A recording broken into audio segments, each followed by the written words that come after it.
ഇന്ന് നമുക്ക് 2024 റിലീസായ വിഷ്ണു ഉണ്ണികൃഷ്ണൻ കേന്ദ്ര കഥാപാത്രത്തിലെത്തുന്ന ഇടിയൻ ചന്തു എന്ന മലയാള സിനിമയുടെ കഥ നോക്കിയാലോ.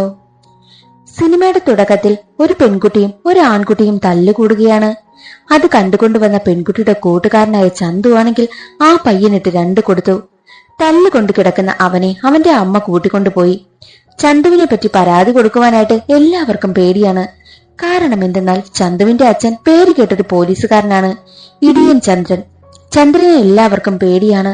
ചന്ദ്രന്റെ സ്വഭാവം കാരണം ഒരുപാട് ശത്രുക്കൾ ചന്ദ്രനുണ്ട്. മാത്രവുമല്ല, ഗർഭിണിയായിരുന്ന ചന്തുവിന്റെ അമ്മയെ തല്ലിയത് കാരണം വയറ്റിൽ കിടന്ന കുഞ്ഞും മരണപ്പെട്ടു. അമ്മയെ തല്ലുന്നത് കണ്ടു നിന്നതുകൊണ്ട് സഹായത്തിന് വന്ന സ്ത്രീയാണെങ്കിൽ അവനെ ഒരുപാട് വഴക്ക് പറയും. അമ്മയെ തല്ലുന്നത് കണ്ടുകൊണ്ട് നിന്നിരിക്കുന്നു, ആണെന്ന് പറഞ്ഞ് നടക്കുന്നു എന്നൊക്കെ അവനെ പറയും. ചന്തുവിന് അച്ഛനോട് വാശിയായി. അച്ഛനെ പോലെ തന്നെ ചന്തുവും ചെറിയ കാര്യത്തിനും തല്ലുകൂടും. പക്ഷെ ചന്തു തല്ലുകൂടുന്നതൊക്കെ നല്ല കാര്യത്തിന് വേണ്ടിയിട്ടാണ്. ഹൈസ്കൂളുകാരനായ ചന്തു അടിപിടി കേസിൽപ്പെട്ട് അതും കൂടെയുള്ള പിള്ളേരെ തല്ലിയത് കാരണം സ്കൂളിൽ നിന്നും പറഞ്ഞുവിടും. ഇത് മാത്രമല്ലല്ലോ സ്കൂൾ എന്ന് പറഞ്ഞ് ചന്ദ്രനാണ് ചന്തുവിനെ കൂട്ടിക്കൊണ്ടുവരുന്നതും. വരുന്ന വഴിയിൽ നല്ല മഴ പെയ്യും. മഴ കാരണം ബസ് സ്റ്റോപ്പിൽ കയറി നിന്ന ചന്ദ്രനാണെങ്കിലോ, വീട്ടിലെത്തട്ടെ, നിന്റെ അമ്മയ്ക്ക് ഞാനിന്ന് കൊടുക്കുന്നുണ്ട്, അവളെ ഞാനിന്ന് കൊല്ലുമെന്ന് പറഞ്ഞുകൊണ്ടേയിരുന്നു.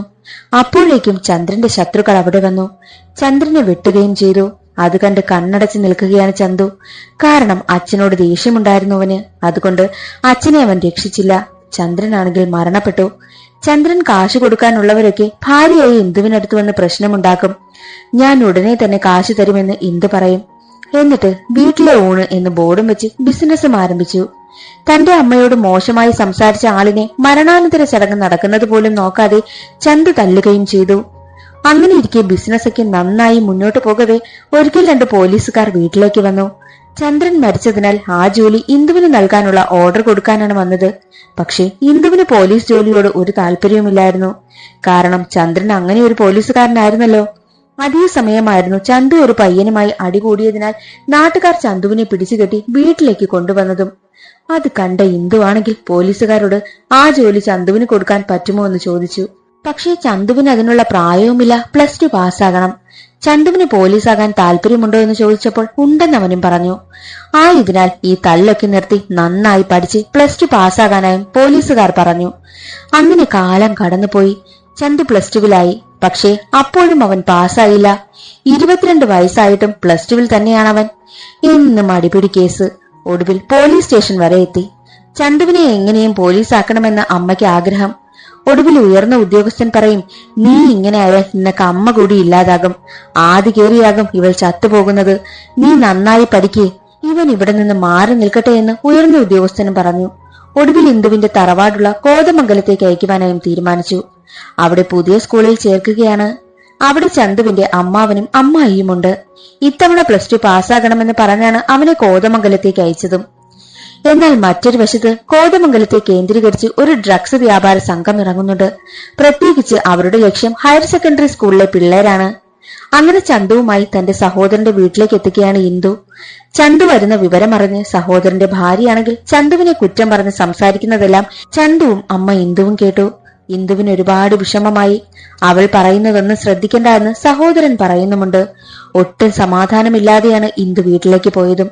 അടുത്ത ദിവസം മുതൽ അമ്മായിയുടെ കുത്തുവാക്കുകൾ ചന്തു കേൾക്കുന്നുണ്ട്. അവരുടെ 2 മക്കൾ പഠിക്കുന്ന സ്കൂളിലേക്കാണ് ചന്തുവും പോകുന്നത്. പക്ഷെ അമ്മാവന്റെ 2 മക്കൾക്കും ചന്തുവിനെ ഇഷ്ടമല്ല. ഞങ്ങളോടൊപ്പം വരരുത്, ഞങ്ങളുടെ ബന്ധുവാണെന്ന് സ്കൂളിലുള്ള ആരോടും പറയരുതെന്ന് പ്രത്യേകം ആ 2 പിള്ളേരും പറഞ്ഞു. എല്ലാം സഹിച്ചു നിൽക്കുകയാണ് ചന്തു, അതും അവന്റെ അമ്മയ്ക്ക് വേണ്ടി. സ്കൂളിലെത്തിയ ചന്തുവിനോട് പ്രിൻസിപ്പാൾ അച്ഛൻ പറയും, എന്തെങ്കിലും പ്രശ്നമുണ്ടാക്കിയാൽ TC തന്നൊന്നും വിടില്ല, ദേ ഈ മൂലയിൽ നിർത്തി ഇടിച്ച് പരിപ്പിളക്കുമെന്ന് പറഞ്ഞ് അതിനുള്ള സമ്മതപത്രവും ഒപ്പിട്ട് വാങ്ങി. പ്യൂൺ വഴി അച്ഛനെ പറ്റിയുള്ള കാര്യങ്ങളൊക്കെ അറിയുകയാണ് ചന്തു. നാട്ടിൽ കുറച്ച് പ്രശ്നമുണ്ടാക്കി നടന്ന അച്ഛനെ വീട്ടുകാർ പള്ളിയിലാക്കി. അച്ഛനാള് പുലിയാണ് എന്നൊക്കെയുള്ള രീതിയിലാണ് പ്യൂൺ ചന്തുവിനോട് പറയുന്നതും. എന്നാൽ ചന്തു ആണെങ്കിലോ അമ്മയ്ക്ക് വേണ്ടി അടങ്ങി ഒതുങ്ങി പഠിക്കുവാനായും തീരുമാനിച്ചിരിക്കുകയാണ്. ക്ലാസ്സിൽ അവന് ബാക്ക് ബെഞ്ചിൽ കുറച്ച് കൂട്ടും കിട്ടും. ആ സ്കൂളിലെ നേതാവായിരുന്നു ടീന. കരാട്ടെയൊക്കെ അവൾക്കറിയാം. അച്ഛൻ കരാട്ടെ മാസ്റ്ററാണ്. പിള്ളേർക്കൊക്കെ അവളെ പേടിയാണ്. ചന്തു ക്ലാസ്സൊക്കെ കഴിഞ്ഞ് നേരെ അമ്മാവന്റെ പൈനാപ്പിൾ ഫാക്ടറിയിലേക്ക് എത്തും. അങ്ങനെ ദിവസങ്ങൾ മുന്നോട്ട് പോകവേ ഒരിക്കൽ സ്കൂളിലെ സ്നേഹ ടീച്ചറാണെങ്കിൽ ചന്തുവിനെ കണ്ടതും അവൻ കഞ്ചാവ് ഉപയോഗിച്ചോ എന്ന സംശയത്തിൽ അവനെ ഒന്ന് പരിശോധിക്കും. പക്ഷെ ഒന്നും തന്നെ കിട്ടിയില്ല. ആ ദേഷ്യത്തിൽ ചന്തുവിനെ കൊണ്ടുപോയി ആനുവൽ ഡേക്ക് പ്രാക്ടീസ് ചെയ്യുന്ന കുട്ടികൾക്കൊക്കെ ജ്യൂസ് കൊടുക്കുവാനായും പറഞ്ഞുവിട്ടു. അവിടെ വെച്ച് ടീനയെ കാണുന്നു. എന്നാൽ ടീനയാണെങ്കിൽ ചന്തുവിനെ കണ്ടതും, ഡാ ചന്തു, നിനക്കെന്നെ അറിയുമോ? പണ്ട് സ്കൂളിൽ പഠിച്ചപ്പോൾ ബാത്റൂമിൽ വെച്ച് സംഭവിച്ചതൊക്കെ ഓർമ്മയുണ്ടോ എന്ന് പറഞ്ഞ് തല്ലുവാനായും പോകുന്നു. ചന്തു ആ അടിയെല്ലാം തടഞ്ഞു. പിള്ളേരാണെങ്കിൽ ടീനയെ പിടിച്ചു മാറ്റുകയും ചെയ്തു. പ്രശ്നം എന്തെന്നാൽ ടീനയ്ക്കൊരു സഹോദരനുണ്ട്, തൊമ്മി. തൊമ്മി ഒരു വയ്യാത്ത കുട്ടിയാണ്. ഒരിക്കൽ ബാത്റൂമിൽ നിന്നും കരഞ്ഞുകൊണ്ടിറങ്ങി വന്ന തൊമ്മിയുടെ പാന്റിലാണെങ്കിലോ രക്തമായിരുന്നു. കൂടെ ഇറങ്ങി വന്ന ചന്തുവിനെ കണ്ട് എല്ലാവരും ഇവനാ തല്ലിയതെന്ന് പ്രശ്നമാക്കി. അതോടെ ടീനയ്ക്കും ചന്തുവിനോട് ദേഷ്യമായി. അതായിരുന്നു യഥാർത്ഥ പ്രശ്നം. എന്നാൽ ഒരു ദിവസം സ്കൂളിൽ വന്ന തൊമ്മിയാണെങ്കിൽ ചന്തുവിനെ കണ്ടതോടെ അവനോട് പോയി സ്നേഹത്തോടെ സംസാരിക്കുന്നത് ടീന കാണുന്നു. എന്തിനാ തൊമ്മി നീ അവനോട് സംസാരിക്കാൻ പോയത്? കാര്യങ്ങളൊന്നും നിനക്കറിയില്ലേ? അതോ വേറെന്തെങ്കിലും കാര്യമാണോ? നീ എന്നോടത് പറഞ്ഞിട്ടില്ല എന്ന് ടീന ചോദിച്ചു. അത് കേട്ടതും തൊമ്മി പറയും, ചന്തു ഒരു പാവമാ. അന്ന് ബാത്റൂമിൽ വെച്ചേ എന്റെ പാന്റിന്റെ സിബ് കുടുങ്ങിയപ്പോൾ ചന്തുവാണ് എന്നെ രക്ഷിച്ച. ചന്തു പാവമാണ്. നാണക്കേട് കാരണമാ ഞാനത് ആരോടും പറയാത്തതെന്ന് തൊമ്മി പറയും. അത് കേട്ടതും ടീനയ്ക്കാണെങ്കിൽ ദേഷ്യവും വരുന്നു. ചന്തുവിനോട് പാവവും തോന്നി. എന്നാൽ അടുത്ത ദിവസം സ്കൂളിൽ ഒരു സംഭവം ഉണ്ടായി. സ്നേഹ ടീച്ചറിന്റെ ഭർത്താവും കൂട്ടുകാരൻ മുരുകനും സ്കൂളിൽ വന്ന് പ്രശ്നമുണ്ടാക്കി. ടീച്ചറിനെ തല്ലുകയും ടീച്ചറിന്റെ കയ്യിൽ നിന്നും ഒരു ചാവി പിടിച്ചു വാങ്ങുവാനായും നോക്കുകയാണ്. ടീച്ചറിനെ തല്ലി വലിച്ചിഴയ്ക്കുന്നു. അത് കണ്ട ചന്തുവിന് അച്ഛനമ്മയെ തല്ലുന്നതൊക്കെ ഓർമ്മ വന്നു. ഉടനെ തന്നെ ചന്തു ടീച്ചറിന്റെ ഭർത്താവിനെ തല്ലി. കൂടെ വന്ന മുരുകനെയും എടുത്ത് കിണറ്റിലുമിട്ടു. കുട്ടികളുടെ മുന്നിൽ ചന്തു സ്റ്റാറായി. എന്നാൽ മുരുകന്റെ മനസ്സിൽ അതൊരു വൈരാഗ്യമായി. അച്ഛൻ പറഞ്ഞത്, എന്തെങ്കിലും ഒരു പ്രശ്നമുണ്ടെങ്കിൽ എന്നോട് പറയണം, അല്ലാതെ ഇവിടെ തല്ലുകയല്ല വേണ്ടത്. നീ ആയോണ്ടാ ഞാൻ പോലീസിനെ വിളിക്കാത്തത് എന്ന് പറഞ്ഞ് ചന്തുവിനെ 2 ദിവസത്തേക്ക് വീട്ടിലേക്കും പറഞ്ഞുവിട്ടു.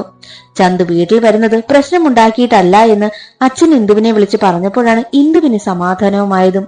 പക്ഷേ ചന്തു തല്ലിയത് ആ മയക്കുമരുന്ന് ടീമിലുള്ളവരെയായിരുന്നു.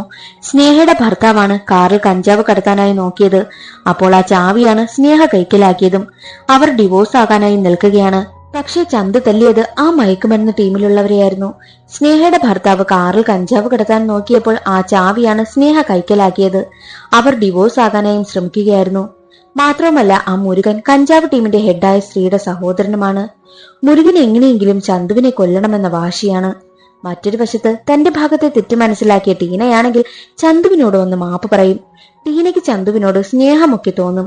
എന്നാൽ ഒരു ദിവസം ചന്തുവിനെ തിരക്കി മുരുകനും കൂട്ടരും വീട്ടിലെത്തി. അവന്റെ അമ്മായിയാണെങ്കിൽ ചന്തുവിനെ റൂമിലിട്ട് പൂട്ടിയിട്ട് മുരുകനോട്, ഇവിടെ ചന്തു ഒന്നുമില്ല, ഇത് ചന്തുവിന്റെ വീടല്ല എന്ന് പറഞ്ഞ് കഥ കടയ്ക്കും. അതേസമയം വീട്ടിലെത്തിയ അമ്മാവനെ തല്ലുവാനായി പോകുന്ന മുരുകന്റെ ടീമിനെ അമ്മാവനും തിരിച്ചു തല്ലുകയാണ്. കൂടെ അമ്മാവന്റെ ഗ്യാങ്ങും ചേരുന്നു. അങ്ങനെ ഒരു വലിയ ഫൈറ്റ് നടക്കുകയാണ്. എന്നാൽ വലിയ ഫൈറ്റ് നടക്കവേ അമ്മാവനക്ക് തോക്കുമെന്നായി. അവനായി ഉണ്ടാക്കിയ പ്രശ്നമല്ലേ, അവൻ തന്നെ തീർക്കട്ടെ എന്ന് അമ്മായി പറഞ്ഞ് ചന്തുവിനെ ഇറക്കി വിടാനായി നോക്കിയപ്പോഴേക്കും ചന്തു ഓടി പൊളിച്ച് പുറത്തിറങ്ങിയിരുന്നു. ഒരു വലിയ ഫൈറ്റ് നടക്കും. അപ്പോഴേക്കും പോലീസ് വന്ന് മുരുകനെയും ടീമിനെയും കൊണ്ടുപോയി. അതേ സമയമായിരുന്നു ഇന്ദുവും ചന്തുവിന്റെ കളിക്കൂട്ടുകാരിയായ ദുർഗയും പളനിക്ക് പോയിട്ട് വന്നതും. അമ്മായി ചന്തുവിനെ പറ്റി ഇന്ദുവിനോട് പറഞ്ഞു കൊടുത്തു. ദേഷ്യം വന്ന ഇന്ദുവാണെങ്കിൽ ചന്തുവിനെ തല്ലിയിട്ട് അവിടെ നിന്ന് പോവുകയാണ്. അമ്മാവന്റെ 2 പെൺമക്കൾക്കും സ്കൂളിലെ പിള്ളേർക്കുമെല്ലാം ഇപ്പോൾ ചന്തുവിന് നല്ല കാര്യമാണ്. ചന്തുവും ടീനയും തമ്മിൽ പ്രണയത്തിലുമായി. ദുർഗയാണെങ്കിലോ അമ്മയുടെയും ചന്തുവിന്റെയും പിണക്കം മാറ്റുവാനായിട്ട് അവനെ വീട്ടിലേക്ക് കൂട്ടിക്കൊണ്ടുപോയി. അവിടെ വെച്ച് ടീനയുമായി പ്രണയത്തിലാണെന്ന് ദുർഗ അമ്മയോട് പറഞ്ഞു. അമ്മയ്ക്കാണെങ്കിൽ സന്തോഷമായി. കാരണം ചന്തു ആണെങ്കിൽ ഒരു ദേഷ്യക്കാരനായിരുന്നു. ഇനിയെങ്കിലും ചന്തുവിന്റെ സ്വഭാവം മാറുമെന്നാണ് അമ്മയുടെ പ്രതീക്ഷ. അന്ന് തിരികെ വരുന്ന വഴിയിൽ ടീനയുടെ ബർത്ത്ഡേ ആണെന്ന് അറിയുകയാണ്. ദുർഗയാണെങ്കിൽ നമുക്ക് രാത്രി ടീനയ്ക്ക് ഒരു സർപ്രൈസ് കൊടുക്കാമെന്ന് പറയും. അങ്ങനെ രാത്രി രണ്ടാളും ടീനയുടെ വീട്ടിലേക്ക് പോയി. ടീനയും തൊമ്മിയും ദുർഗയും ചന്തുവും ചേർന്ന് ബർത്ത്ഡേ അടിപൊളിയായി ആഘോഷിച്ചു. ബിയറൊക്കെ കുടിച്ച് എല്ലാവരും ഒന്ന് മയങ്ങി. രാവിലെ ആയപ്പോഴേക്കും ടീനയുടെ അച്ഛനാണെങ്കിലോ വാതിൽ വന്ന് തുറന്നു നോക്കിയപ്പോഴാണ് ചന്തുവും ടീനയും ഒക്കെ ഒരു ബെഡിൽ കിടക്കുന്നത് കണ്ടത്. അത് കണ്ട് അച്ഛന് ദേഷ്യം വന്നു. അതേസമയം ദുർഗ ബാത്റൂമിലുമായിരുന്നു. ചന്തുവിനെ അച്ഛൻ തല്ലിയ സമയത്ത് ടീനയാണെങ്കിൽ അച്ഛ ചന്തു പാവമാ എന്നൊക്കെ പറയുന്നുണ്ട്. അതേസമയം തൊമ്മിയാണെങ്കിൽ ഒരു തോക്കുമായി പുറത്തേക്ക് വന്നിട്ട് അച്ഛനോട് പറയും, വിടടാ ചന്തു പാവമാ എന്നൊക്കെ പറയുമ്പോൾ അച്ഛനും ഒന്ന് മാറുകയാണ്. എന്നിട്ട് അച്ഛനോട് പറയും, ചന്തു ഒരു പാവമാ, ചന്തു ഒരു പാവമാ എന്ന് തന്നെ പറഞ്ഞുകൊണ്ടേയിരുന്നു. അച്ഛനാണെങ്കിൽ അത് കേട്ടതും ഒന്നും മിണ്ടില്ല. എന്നിട്ട് ചന്തുവിനോട് പറയും, ഇവൻ പറയുന്നതാ ഞങ്ങളുടെ കുടുംബത്തിൽ ഏറ്റവും വലിയ കാര്യം, ഇവൻ പറയുന്നതിൽ കൂടുതൽ ഞങ്ങൾക്കൊന്നുമില്ല എന്ന് പറയുന്നു. അങ്ങനെ ടീനയുടെയും ചന്തുവിന്റെയും പ്രണയത്തിൽ ഒരു എസ് വെച്ച മട്ടാണ്. അപ്പോഴേക്കും ദുർഗയും പുറത്തേക്ക് വന്നിരുന്നു. ബർത്ത്ഡേ ആഘോഷിക്കാൻ പോയവർ കല്യാണം ഉറപ്പിച്ചിട്ട് വരുന്ന മട്ട് പോലെയാണ് രണ്ടാൾക്കും. സന്തോഷത്തിൽ രണ്ടാളും തിരികെ പോവുകയാണ്. പോകുന്ന വഴിയിലാണെങ്കിലോ അവരെ ഫോളോ ചെയ്ത് മറ്റൊരു ബൈക്കും ഉണ്ടായിരുന്നു. അത് മറ്റാരുമല്ല, മുരുകനായിരുന്നു. മുരുകനാണെങ്കിൽ ഒരു വാളെടുത്ത് വീശി. ചന്തുവാണെങ്കിൽ തല കുനിച്ചു. എന്നാൽ പുറകിലിരുന്ന ദുർഗയാണെങ്കിൽ തറയിലേക്കും വീഴുകയാണ്. എന്തെന്നാൽ ആ ഒരു വെട്ടുകൊണ്ടത് ദുർഗയുടെ കഴുത്തിലായിരുന്നു. ദുർഗ മരണപ്പെട്ടു. ദുർഗയുടെ മരണം ചന്തുവിനും ചന്തുവിന്റെ അമ്മയ്ക്കുമൊന്നും താങ്ങാനായി പറ്റിയില്ല. കുട്ടിക്കാലം മുതൽ ചന്തുവിന് എന്തിനുമൊപ്പം കൂടെയുള്ളത് ദുർഗയായിരുന്നു. ദുർഗയുടെ മരണം അവനെ വല്ലാത്തൊരവസ്ഥയിലേക്ക് മാറ്റി. എങ്ങനെയും അവരെ കൊല്ലണമെന്ന വാശിയായി ചന്തുവിന്. അങ്ങനെ ചന്തു ദുർഗയുടെ ബൈക്കുമായി സ്കൂളിലേക്ക് വരികയായിരുന്നു. അവനെ ഫോളോ ചെയ്ത് മുരുകനും ഗ്യാങ്ങും ഒക്കെ ഉണ്ടായിരുന്നു. അത് കാണുന്ന അച്ഛനാണെങ്കിൽ മുകളിൽ നിന്ന് അനൗൺസ് ചെയ്യും, എന്തെന്നാൽ ഇതെന്റെ സ്കൂളാണ്, എന്റെ അനുവാദമില്ലാതെ ഇവിടെ ഒരു പോലീസും കടക്കില്ല, അതുകൊണ്ട് എന്ത് വേണമെന്ന് നിങ്ങൾ തീരുമാനിച്ചു എന്ന് പറയും. എന്നാൽ അതൊരു ഭീഷണിയുടെ സ്വരമാണെന്ന് മുരുകനും കൂട്ടർക്കും മനസ്സിലായില്ല. അവർ പോയി ഉടനെ തന്നെ ഗേറ്റ് ലോക്ക് ചെയ്തു.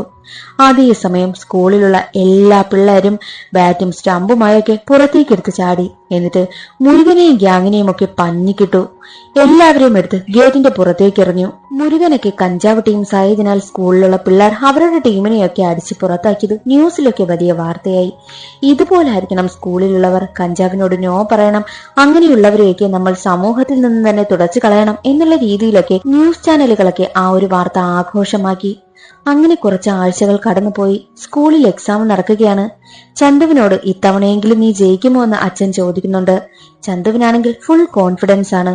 എന്നാൽ എക്സാം എഴുതിക്കൊണ്ട് നിൽക്കവെ തന്നെ സ്കൂളിന് പുറത്ത് വലിയ ശബ്ദം കേൾക്കുകയാണ്. എന്തെന്നാൽ മുരുകന്റെ ചേച്ചി പ്രശ്നമുണ്ടാക്കാനായി വരുന്നു. എടാ ചന്തു എന്ന് വിളിക്കുന്നതോടുകൂടി സിനിമ അവസാനിക്കുകയാണ്.